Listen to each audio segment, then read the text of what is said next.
My military background started in the South African Army, in the infantry, in the airborne, with various unconventional units, if you want to call it that. My name is Ellis, grew up in Rhodesia, joined the Rhodesian Army. Soldiers for hire invariably had no controls. It's all about control. That's what people fear. In the 16th century, the mercenaries that was hired by a city-state often had free reign, and they paid their own way by raping, looting, and pillaging. So I think we've got a hereditary sort of recollection of mercenaries being bad dudes. Executive Outcome's mission is to provide the most professional military training related to land, sea, and air warfare. Mercenary, to me, is somebody who goes and fights and gets paid for it, for a cause that is not necessarily for his country or his nation. Obviously, there are cases where the so-called mercenaries haven't done what they're supposed to have done or have committed atrocities. But generally speaking, the modern-day mercenaries, I know them, are very professional soldiers. The purest form of being a modern mercenary was to serve in executive outcomes. They did offensive stuff on behalf of the client who paid them.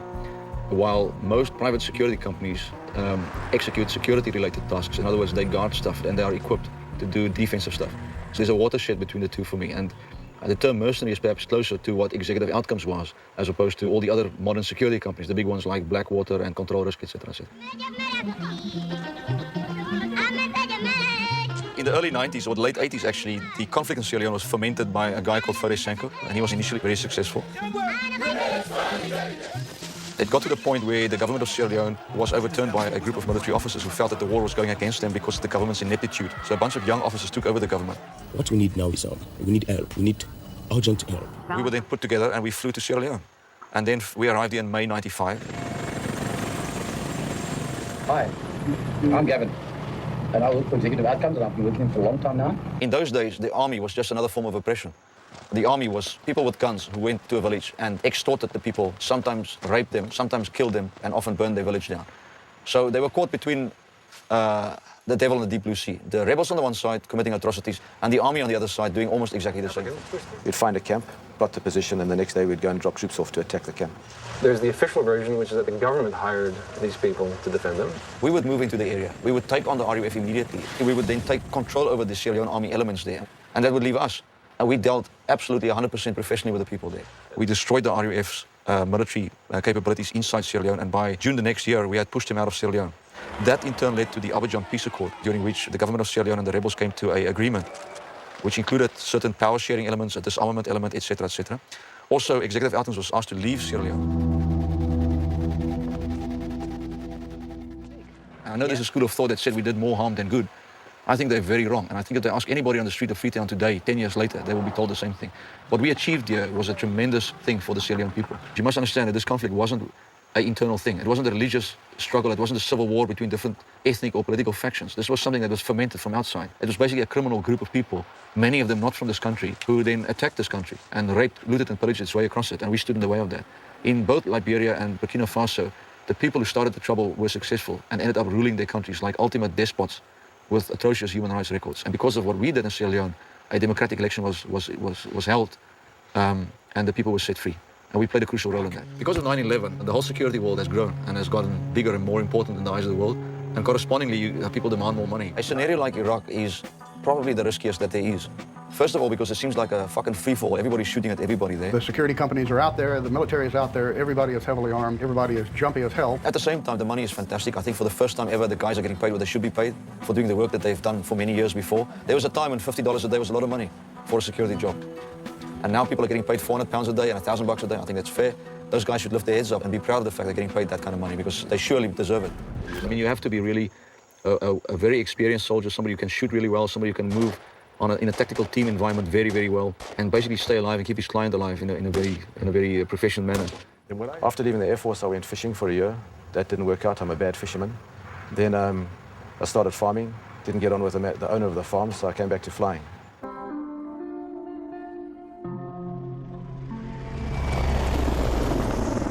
But there's a second reason. I really like the camaraderie among everybody, the white dudes, the black dudes, and the absolute hilarity and funniness of serving together in extreme conditions. 37, rápido, por favor. One down, 20 to go. Actually pulling it off and then relaxing afterwards with several crates of beer. You know, the lifestyle was actually attractive to me, and I liked it. I will not recruit anybody that I have any doubt with.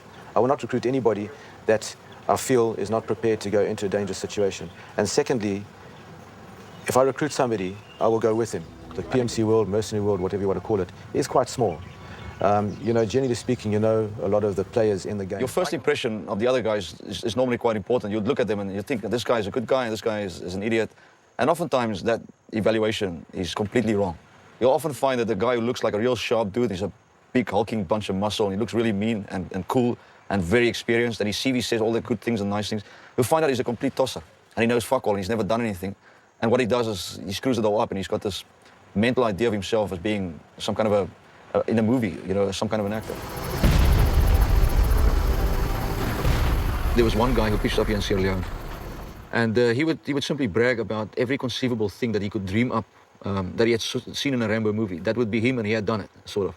So we decided to sort of lead him on, and we called this individual in. We showed him a map on the wall, and we said, you see this river here? We want you to go out there and take one more guy, take one of these hollowed-out tree stumps that they use for canoes in Sierra Leone, and we want you to row about 20 kilometers up this river and reconnoiter a bridge, and then come back and report on that. And he actually took us seriously, and he walked out the door, and he tried for the next half hour or so to recruit a second guy from the other dudes, and everybody just told him to go, fuck himself. Because there's nowhere in the world they were going to go anywhere with this idiot. So a group of business people in London put together a deal with some former EO friends like Nick Dutoit, an old hand in the mercenary business, and said, what would it take to overthrow the leader of Equatorial Guinea?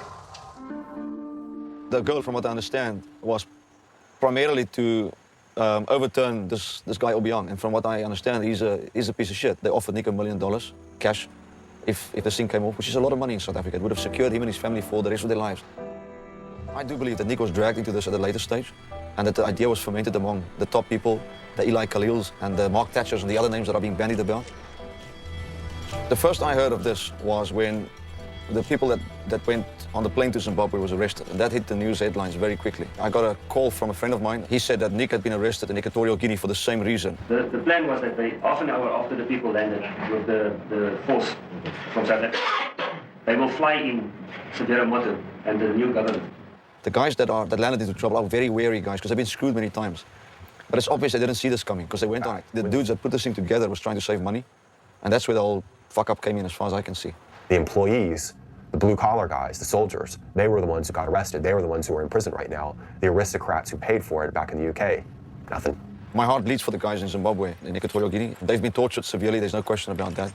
One guy died, another guy is almost dead because of the treatment that they received. So it's all up in the air, but I feel sorry for those guys because whichever way the wind blows, they're going to be in there for a long time, it looks like.